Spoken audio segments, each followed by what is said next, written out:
खाटू श्याम मंदिर सीकर राजस्थान में स्थित है। खाटू श्याम का इतिहास बहुत प्राचीन है।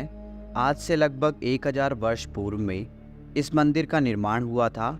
सीकर जिला मुख्यालय से 43 किलोमीटर दूर खाटू नामक गांव में बाबा खाटू श्याम का प्राचीन मंदिर है। इस मंदिर में भगवान श्री कृष्ण और बर्बरीक की पूजा होती है। खाटू श्याम में बर्बरीक का सिर है, जिसे बर्बरीक ने भगवान श्री कृष्ण के कहने पर दान कर दिया था। कलयुग में खाटू श्याम को श्री कृष्ण का अवतार माना जाता है। खाटू श्याम को हारे का सहारा कहा जाता है, क्योंकि जिसकी मनोकामना कहीं पूरी नहीं होती उसको श्याम बाबा पूरी करते हैं। इस वीडियो में हम आपको खाटू श्याम का इतिहास, कहानी, कथा और खाटू श्याम मंदिर कहाँ स्थित है, इसकी पूरी जानकारी देंगे। खाटू श्याम का इतिहास महाभारत काल से है। ये पांडुपुत्र भीम के पौत्र थे, जिनसे खुश होकर भगवान श्री कृष्ण ने इनको कलयुग में अपने नाम से पूजनीय होने का आशीर्वाद दिया था। खाटू श्याम जी का नाम बचपन में बर्बरीक था। घर परिवार, माता पिता और गुरुजन सभी इनको बर्बरीक नाम से ही जानते थे। भगवान श्री कृष्ण ने इनको अपने घुंघरालू बालों की वजह से श्याम नाम दिया था। खाटू श्याम जी को श्याम बाबा, दीनों का नाथ, कलयुग का अवतार, शीश का दानी, खाटू वाला श्याम, हारे का सहारा, लकदातार, नील घोड़े का असवार, खाटू नरेश आदि नामों से भी जाना जाता है। खाटू श्याम को मोरवी नंदन भी कहा जाता है। खाटू श्याम जी की कहानी की शुरुआत मध्यकालीन महाभारत से शुरू होती है। बलवान भीम के पुत्र का नाम था घटोत्कच। घटोत्कच का विवाह दैत्य राजा मूर की पुत्री कामक कंटकटा, जिसे मौरवी के नाम से भी जाना जाता है, के साथ हुआ था। मौरवी और घटोत्कच ने एक पुत्र को जन्म दिया, जिसका नाम था बर्बरीक। बचपन से ही बर्बरीक ने अपनी माता मौरवी और भगवान श्री कृष्ण से युद्ध कला सीखी। बर्बरीक ने भगवान शिव की तपस्या की, जिससे प्रसन्न होकर शिव जी ने उन्हें 3 बाण दिए। ये 3 बाण उनको तीनों लोकों में विजय दिलवा सकते थे। यह वरदान पाकर बर्बरीक बहुत खुश हुए।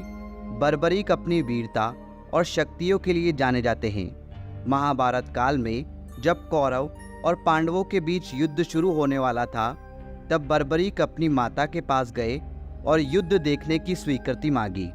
इस पर उनकी माता ने उनसे पूछा कि तुम किसकी तरफ से युद्ध लड़ोगे।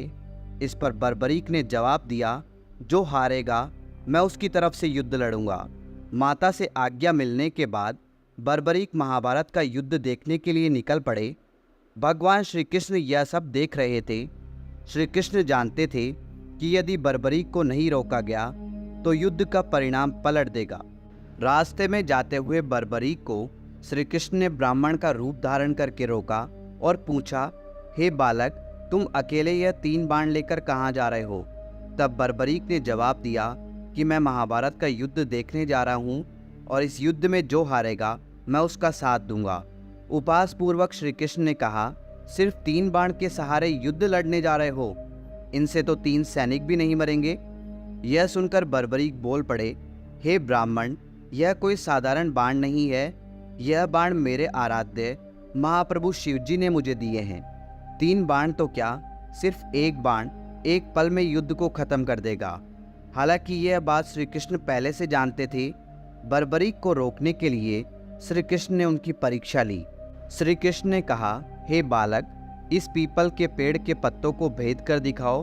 तभी बर्बरीक ने एक बाण निकाला और अपने आराध्य का ध्यान करते हुए बाण छोड़ा, जो पीपल के पेड़ के सभी पत्तों को भेदता हुआ निकल गया। बर्बरीक ने ब्राह्मण से पूछा, आप कौन हो और मुझसे क्या चाहते हो? इस पर उस ब्राह्मण ने जवाब दिया कि मुझे दान चाहिए, क्या तुम दे सकते हो? बर्बरीक ने कहा, मांगो, आपको क्या चाहिए? तब ब्राह्मण ने उनका शीश दान में मांग लिया। यह सुनते ही बर्बरीक समझ गया कि यह कोई साधारण आदमी नहीं है। उसने ब्राह्मण को अपने वास्तविक रूप में आने को कहा। तब भगवान श्री कृष्ण अपने असली रूप में बर्बरीक को दर्शन दिए।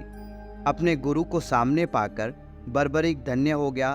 तब बर्बरीक ने रात भर भजन किया और दूसरे दिन फाल्गुन शुक्ल द्वादशी को स्नान करके अपने हाथों से बर्बरीक ने बिना देरी किए अपना शीश काटकर भगवान के चरणों में रख दिया। भगवान श्री कृष्ण ने शीश को एक ऊंचे स्थान पर रखा ताकि बर्बरीक महाभारत का युद्ध देख सके। बर्बरीक की दानवीरता से खुश होकर श्री कृष्ण ने उन्हें अपना नाम श्याम उपहार स्वरूप भेंट किया। साथ ही आशीर्वाद भी दिया कि आने वाले युग में तुम मेरे नाम से पूजे जाओगे। जब भी कोई हारा और टूटा हुआ भक्त तुम्हारे पास आएगा, तुम्हारी पूजा से उसके सब काम पूर्ण होंगे। श्री कृष्ण ने बर्बरीक के सिर को एक ऊंचे स्थान पर रख दिया। आज विश्वविख्यात खाटू श्याम मंदिर उसी स्थान पर बना हुआ है जहां पर उनका कटा हुआ सिर रखा गया था। तो यह है खाटू श्याम जी की बेहद अद्भुत कहानी।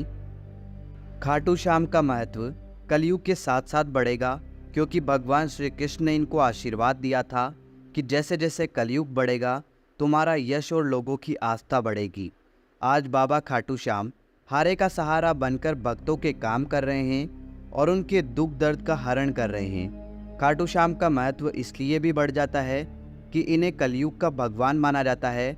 आस्थावान लोगों के हर काम होते हैं और ऐसा कहा जाता है कि जो व्यक्ति अपने जीवन में अपने दुखों और कष्टों से घिरा हुआ है, अपने जीवन में हार मान चुका है, उसे एक बार अवश्य खाटू श्याम जी की शरण में जाना चाहिए। तो दोस्तों, उम्मीद करते हैं बाबा खाटू श्याम का इतिहास और खाटू श्याम जी की कहानी आपको बहुत पसंद आई होगी। कमेंट बॉक्स में खाटू श्याम धणी की जय लिखकर कमेंट जरूर करें। धन्यवाद दोस्तों।